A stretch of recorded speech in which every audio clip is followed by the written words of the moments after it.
né, de interpretações e de compreensões do restante do livro.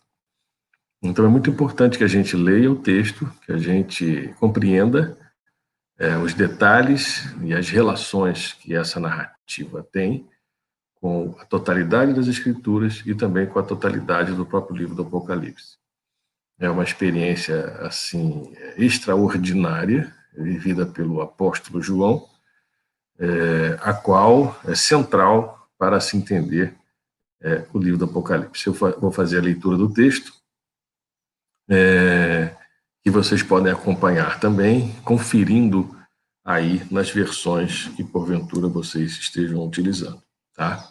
Diz assim a narrativa: Eu, João, irmão e companheiro de vocês no sofrimento, no reino e na perseverança em Jesus, estava na ilha de Patmos por causa da palavra de Deus e do testemunho de Jesus. No dia do Senhor, achei-me no Espírito e ouvi por trás de mim uma voz forte, como de trombeta, que dizia: Escreva num livro o que você vê e envie a estas 7 igrejas: Éfeso, Esmirna, Pérgamo, Tiatira, Sardes, Filadélfia e Laodiceia. Voltei-me para ver quem falava comigo.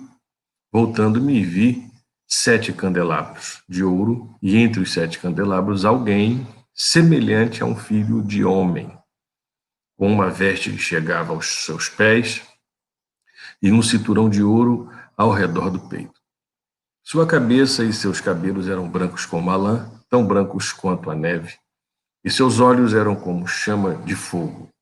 Seus pés eram como de bronze, o bronze numa fornalha ardente, e sua voz como o som de muitas águas. Tinha em sua mão direita 7 estrelas, e da sua boca saía uma espada afiada de 2 gumes. Sua face era como o sol, quando brilha em todo o seu fulgor. Quando vi, caí aos seus pés como morto. Então ele colocou sua mão direita sobre mim e disse: Não tenha medo, eu sou o primeiro e o último. Sou aquele que vive, estive morto, mas agora estou vivo para todo sempre. E tenho as chaves da morte e do Hades. Escreva, pois, as coisas que você viu, tanto as presentes como as que estão por vir. Este é o mistério das 7 estrelas que você viu em minha mão direita e dos 7 candelabros. As 7 estrelas são os anjos das 7 igrejas e os 7 candelabros são as 7 igrejas. Que Deus nos abençoe, né, na leitura dessa palavra. Começa fazendo um comentário, né, uma análise da visão que João teve. E é muito importante a gente caminhar em cima da própria narrativa a fim da gente descobrir, né, e fazer as relações dos seus detalhes e dos meandros que essa visão fantástica, extraordinária sobre o Jesus glorificado, do Cristo glorificado. Em primeiro lugar, eu quero enfatizar a identidade e a experiência de quem está tendo a visão, que é o próprio João. É muito forte, muito bonito e fraterno, né, o apóstolo se colocar como eu, João, vosso irmão e companheiro. Quando o João fala assim, ele está se identificando como alguém que já era conhecido dos leitores, né, dos receptores dessa carta ou dessa visão. Eu sou João, né, eu, João. Ele não se refere como o apóstolo ou alguém mais importante. Ele está no mesmo patamar de igualdade dos seus leitores. Eu sou irmão e companheiro. Eu sou irmão em Cristo e comungando com vocês, comendo o mesmo pão, sou companheiro, comungando com vocês de 3 modalidades da experiência cristã, da vida cristã: o sofrimento, o reino e a perseverança em Jesus. E isso aqui traz para nós, desde já, uma aplicação muito profunda e importante do modo e do sentido de ser igreja, de ser o corpo de Cristo na história. O que nós temos em comum na perspectiva de João? Nós temos a perspectiva em comum do sofrimento, do reino e da perseverança em Jesus. Sobre esse ponto, eu vou voltar bem no final para fazer uma aplicação prática para a vida da gente. Então, essa é a autoidentificação de João. É alguém que está narrando essa visão, né, e se identifica antes de começar a descrever com detalhes a visão que ele tem do Cristo glorificado.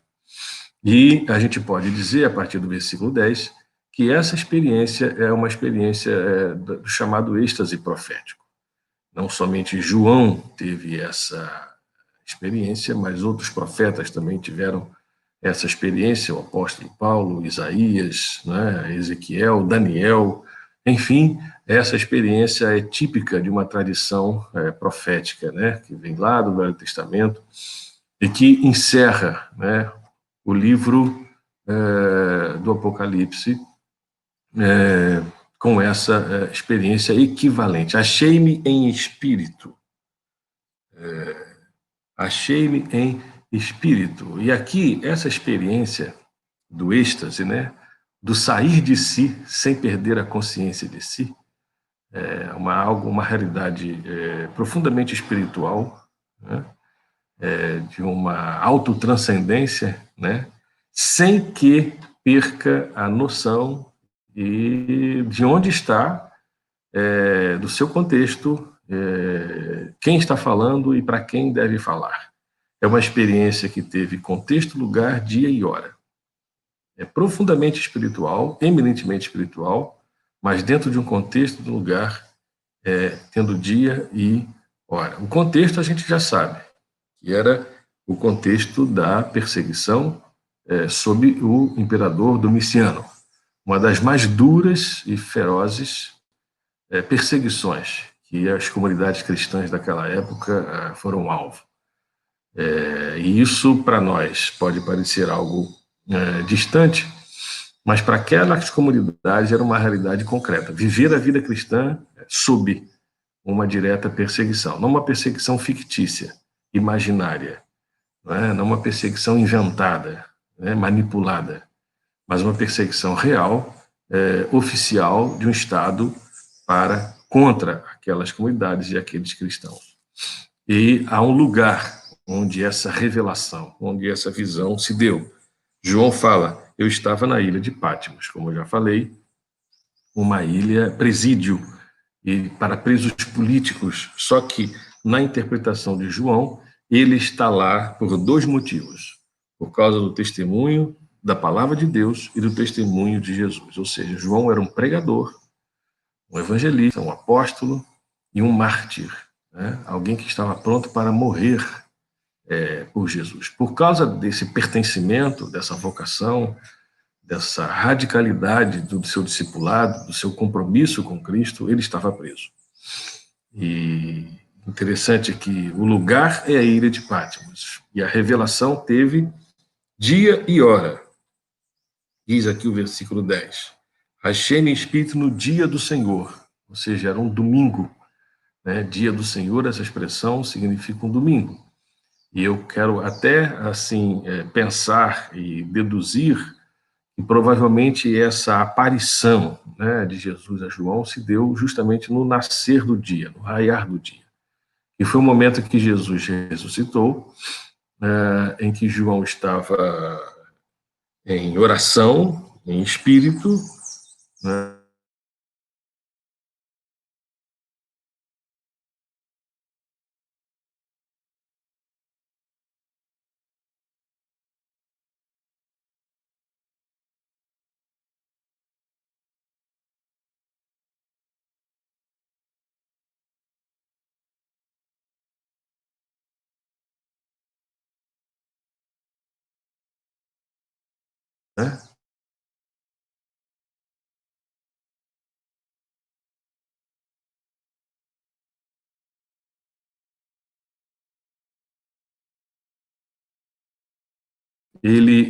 João ouve essa forte voz, como de trombeta, como se fosse um anúncio de alguém chegando, ele se volta e vê. Ele vê e, e alguém dizendo, né, escreve o que você vê em livro e manda das 7 igrejas. João, então, ele é incumbido de duas escrever o que ele está vendo em livro e enviar essa mensagem para as 7 igrejas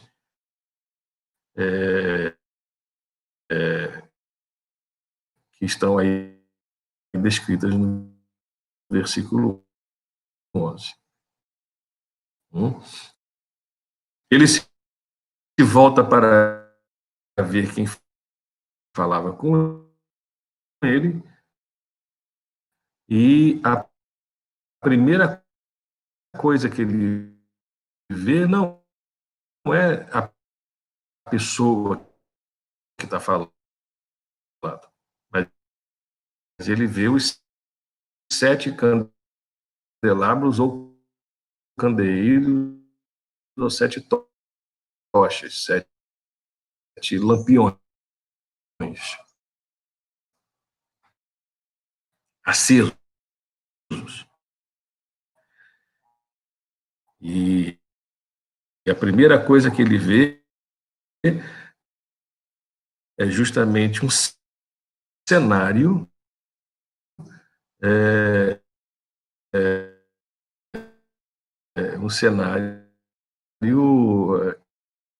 que representa, de alguma forma, o espaço, templo do Velho Testamento, antessala.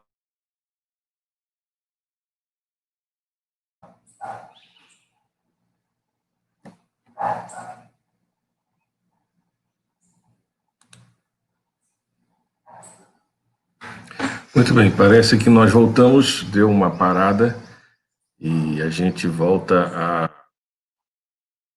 retomar aqui, aqui a nossa reflexão. Me parece que a gente estava falando das 7 igrejas, no versículo 11, quando João recebe a ordem, né, daquele que estava falando com ele, para escrever um livro e mandar esse livro, a revelação escrita, para aquelas 7 igrejas.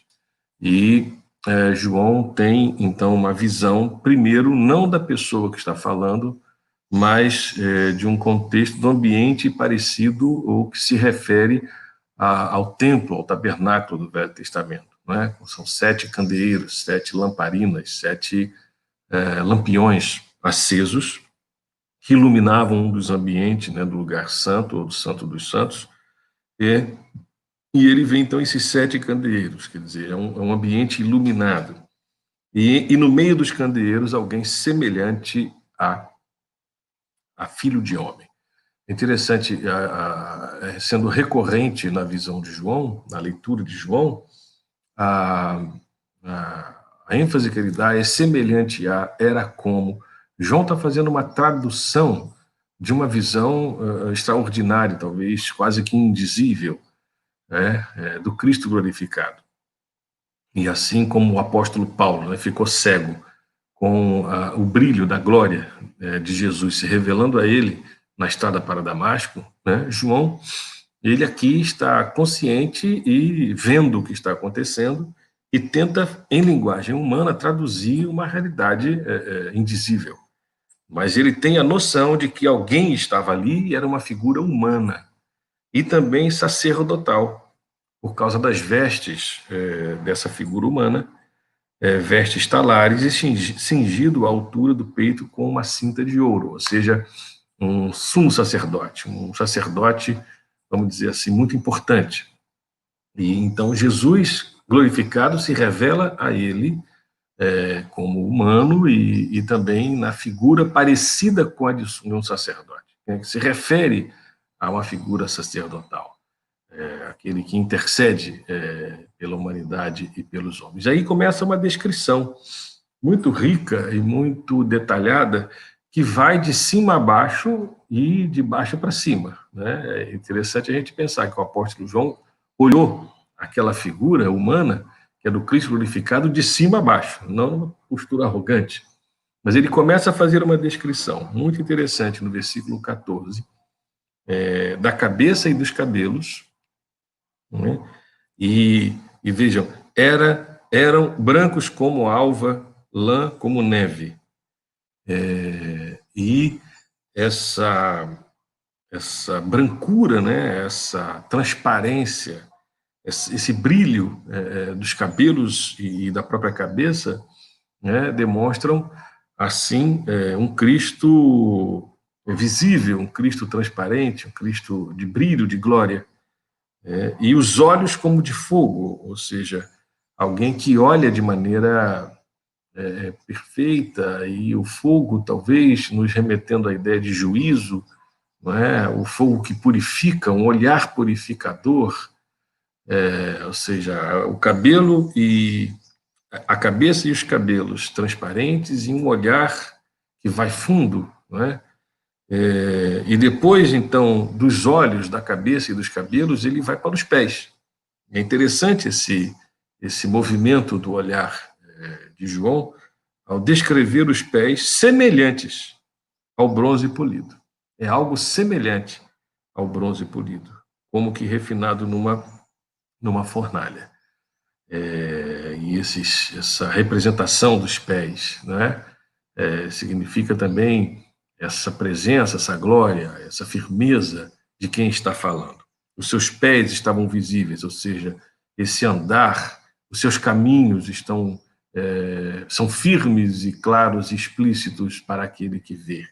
Não é? O Cristo glorificado, que pode ser a nossa visão também do Cristo glorificado. Jesus se revela para nós de modo transparente, com um olhar aguçado de quem somos nós, indo fundo na nossa vida, na nossa alma, nosso self, nossa vida interior. E os seus caminhos são firmes, são sólidos, são seguros. Os seus caminhos também são de glória. Então, ele percebe a cabeça, os cabelos, os olhos, os pés e volta de novo para a voz. Ele percebe a voz, que agora não é a voz como de trombeta no início, mas é a voz de muitas águas, como se fosse uma cachoeira ou do mar, vamos dizer assim, no seu movimento revolto, né, da superfície do mar, daquele barulho das águas. É uma tradução para nós, é o volume que ele está ouvindo e captando e percebendo e usando essa figura como comparação. E se ele parte da cabeça, dos cabelos, os olhos, aos pés e a voz, agora ele percebe na mão direita dele, interessante a posição dessa mão direita de Jesus, em que ele tem as 7 estrelas nas suas mãos. E ele vai explicar, o próprio Cristo glorificado vai explicar para João que 7 estrelas são essas, são os 7 anjos das 7 igrejas. Os candelabros, os 7 candelabros são as 7 igrejas. Mas na mão direita ele tem o controle dessas 7 estrelas, que são os 7 anjos. Né? Essa mesma mão direita, mais tarde, no versículo 17, vai ser colocada sobre ele, sobre o ombro dele, né? Quando ele cai como morto. Mas ainda no versículo 16, se na mão direita ele tem as 7 estrelas, da boca lhe sai uma espada afiada de 2 gumes, que é uma representação simbólica também da palavra de Deus. A palavra que sai da sua boca, Hebreus capítulo 4, verso 12, a palavra de Deus é como faca, uma espada de 2 gumes que penetra e divide alma, espírito, juntas e medulas e faz discernir os pensamentos. Essa palavra que sai da boca do Cristo glorificado. Os olhos veem de maneira perfeita, aguçada, em um olhar de juízo purificador. E da sua boca sai a palavra que corta, né, que fere mas que também consola, é uma palavra cirúrgica, não é? Como um estilete, como um instrumento de corte necessário para que a vida da gente seja revelada. E ele termina, então, essa sua visão olhando de volta para o rosto. Quer dizer, se antes ele viu a cabeça, os cabelos, os olhos, e também atentou para a boca de onde sai a espada, agora ele atenta para o conjunto, o rosto, a face, que brilhava como o sol na sua força, ou seja, o sol ao meio-dia era uma glória, um brilho semelhante como o sol na sua força. E depois dele ter essa visão do conjunto, não é, daquele que estava se revelando, se mostrando para ele, o Cristo glorificado, ele então cai a seus pés como o morto. E isso está no próximo slide que eu vou comentar. Mas eu trago nesses 2 slides uma tentativa de representação desse Cristo glorificado, uma representação mais contemporânea do nosso tempo, vamos dizer, os 7 candeeiros, ou 7 tochas, né? 7 lampiões iluminando, a cabeça brilhante, né? A espada do lado esquerdo de vocês, as 7 estrelas na mão. Tá? Agora, foi assim que Jesus apareceu? Com certeza não. Isso daqui é uma invenção nossa, a partir da tradução que João fez, para que a gente compreenda essa revelação pessoal dele. E do lado direito, uma demonstração antiga, uma representação antiga do Cristo glorificado, com as 7 estrelas na mão, com a espada, não é? E o que chama a atenção dessa figura, a representação mais antiga, eu não sei ao certo de qual século depois eu posso conferir, e já justamente na tez, na cabeça de Jesus, como alguém que seja de tez negra, não é? A gente tem ideia de que Jesus era branco, mas as representações mais antigas não tinham Jesus como um homem ocidental, branco, anglo-saxão. Isso serve para quebrar um pouco a nossa visão de Jesus, hollywoodiana, de que ele é alguém de um perfil anglo-saxão. Jesus era alguém do Oriente. E talvez essa imagem aqui, do lado direito, esteja mais próxima da revelação do que essa representação que a gente possa fazer a partir das nossas imagens, do nosso próprio imaginário. O que importa aqui não é como que Jesus apareceu. Os detalhes estão descritos, mas que ele se revelou a João, e a gente pode pensar que o apóstolo João conheceu Jesus como homem, o verbo se fez carne, ele fala isso no seu evangelho. Ele conheceu Jesus morto, o corpo de Jesus morto, porque ele viu o Cristo crucificado sobre a cruz, né? Ele viu o Cristo ressuscitado, ele viu o Cristo ressuscitado que aparece para os apóstolos, ele viu o Cristo exaltado, aquele que voltou para os céus, e agora ele vê o Cristo glorificado, né?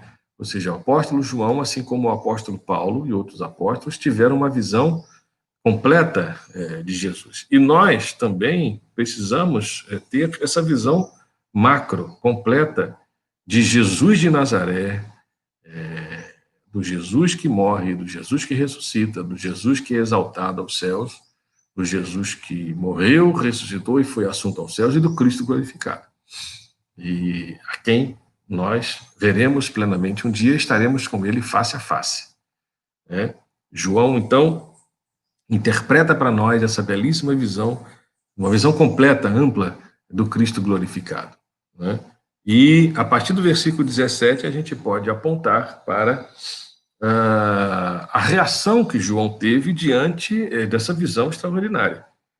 A primeira reação que ele tem é a reação de cair a seus pés como morto. E nisso, ele está tendo, nessa experiência do êxtase profético, uma reação semelhante a outros profetas que também tiveram a visão da glória de Deus no Velho Testamento, como Isaías, Ezequiel, Daniel, o próprio apóstolo Paulo, que caiu também como cego, ficou desacordado. Então, o impacto emocional, o impacto na psique humana é tão grande, tão forte, tão profundo, de uma realidade celestial, ali colocada, né, espiritual, que o corpo reage, né, e cai como desfalecido, né, como desfalecido, porque é algo para além da capacidade de se suportar, com os sentidos humanos, né? E é bonito ver que, na sequência, a reação de João, a reação do Cristo glorificado, no versículo 17, que põe sobre ele a sua mão direita, dizendo: não temas, eu sou o primeiro, eu sou o último. É muito bonita essa expressão do Cristo glorificado, mas do Cristo consolador, do Cristo que é misericordioso e que compreende a limitação de João ao vê-lo daquela forma.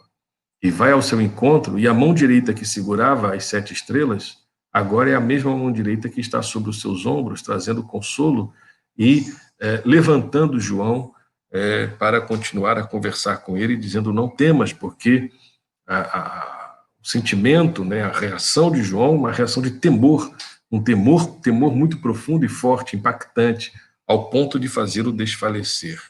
Não temas, porque eu sou o primeiro e o último. Eu sou o alfa e o ômega, como falamos na aula anterior. E Jesus, então, se identifica como o Senhor da história, aquele que vive, estive morto, mas estou vivo pelos séculos dos séculos e tenho as chaves do inferno, da morte e do inferno. Ou seja, ele é o Senhor ressurreto, que esteve morto, que foi exaltado, é glorificado, e por conta do túmulo vazio, da experiência da morte e do túmulo vazio, ele tem o poder, o controle de duas forças que são insuperáveis, a não ser o seu próprio poder, que é a morte e o inferno. Então, esse Cristo glorificado se mostra para João como aquele que triunfou na cruz, venceu a morte pela ressurreição, o Pantocrator, né, aquele que governa, que é soberano, e que tem o controle das principais e piores e mais fortes e intensas forças da realidade do humano, do cosmos, do universo, que é a morte e o próprio inferno. Sobre essas duas realidades inseparáveis, a morte e o inferno, Cristo triunfou. E esse Cristo se revela para ele de maneira tão intensa e tão profunda. E lhe dá uma ordem no versículo 19: escreve, pois, as coisas que viu, as coisas que são e as que hão de vir. Então, reporta isso, escreve isso. Você é uma testemunha daquilo que você vai ver. E, por fim, no versículo 20, o apóstolo recebe, então, uma explicação. Ou seja, o próprio Cristo revelado, glorificado, interpreta para João aquilo que ele estava vendo. Versículo 20, o mistério das 7 estrelas, que viste na minha mão direita, e os 7 candeeiros de ouro. As 7 estrelas são os anjos das 7 igrejas, e os 7 candeeiros são as 7 igrejas. Então, o que João viu? João viu Jesus entre as igrejas, tá? E com os anjos nas suas mãos. Jesus, ele tem o poder e o controle soberano sobre o seu povo, a sua igreja, e tem nas suas mãos a sua condução, né, como o bispo das nossas almas, como o supremo pastor, né? Jesus é aquele que tem a condução daqueles que cuidam das igrejas. Os anjos aqui, a gente vai discutir isso a partir da próxima sessão. Os anjos aqui não são anjos necessariamente com asas, essa figura medieval que a gente tem, né?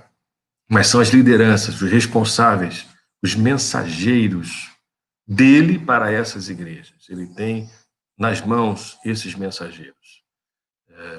E aqui a visão se encerra com essa explicação do próprio Cristo, que ele está entre as igrejas e está conduzindo os seus mensageiros a essas igrejas, os seus anjos a essas igrejas. Nós vamos voltar a esse ponto, mas por hoje nós encerramos fazendo algumas aplicações finais, não é? Que esse texto nos traz. A primeira é o custo e o preço do seguimento de Jesus, que é o sofrimento. Seguir a Cristo, ir após ele, negar a si mesmo, tomar a sua cruz e segui-lo, é o custo e o preço do seguimento de Jesus ao sofrimento em qualquer época, em qualquer lugar. E eu retomo aquilo que eu falei no início do slide. A experiência solidária de ser igreja. João, eu sou irmão e companheiro na tribulação, no reino e na perseverança. E bem que a gente podia também falar isso para os irmãos e irmãs das nossas comunidades. Eu sou irmão e companheiro de você na tribulação, no sofrimento, nas dores, mas também sou irmão de você no reino, que é justiça, paz e alegria no Espírito Santo. E sou irmão e companheiro de você na perseverança em Jesus. Mais do que nunca, a igreja hoje, nós precisamos reencontrar esse sentido profundo da solidariedade, da experiência, da irmandade e da solidariedade de sermos companheiros, da comunhão, em 3 experiências que são complementares, não são excludentes. A tribulação, o sofrimento, o reino, naquilo que é justiça, paz e alegria no Espírito, e também na perseverança em Jesus. Fica o desafio de nós reaprendermos, reencontrarmos esse sentido mais profundo. João recebe o chamado para escrever, e é interessante esse chamado, porque muitos são chamados para pregar, para testemunhar, chamados para servir no reino de alguma forma, no louvor, de outras formas, mas João é chamado para escrever. Ele tem uma visão do Jesus humano, antes e depois da cruz e da ressurreição. E essa visão do Cristo completo é uma visão também que nós podemos ter pela fé. O Cristo, o Jesus de Nazaré, o Verbo que se fez carne, o Cristo morto, Jesus que morreu por nós, por 3 dias no túmulo, o Cristo que ressuscitou, foi exaltado aos céus, está glorificado, vive e reina pelos séculos dos séculos, o primeiro e o último, o alfa e o ômega, aquele que está no meio da igreja, aquele que conduz as suas lideranças, os seus mensageiros a essas igrejas. E ele tem uma mensagem importante para nós no livro do Apocalipse. Que Deus nos abençoe nesse estudo de hoje.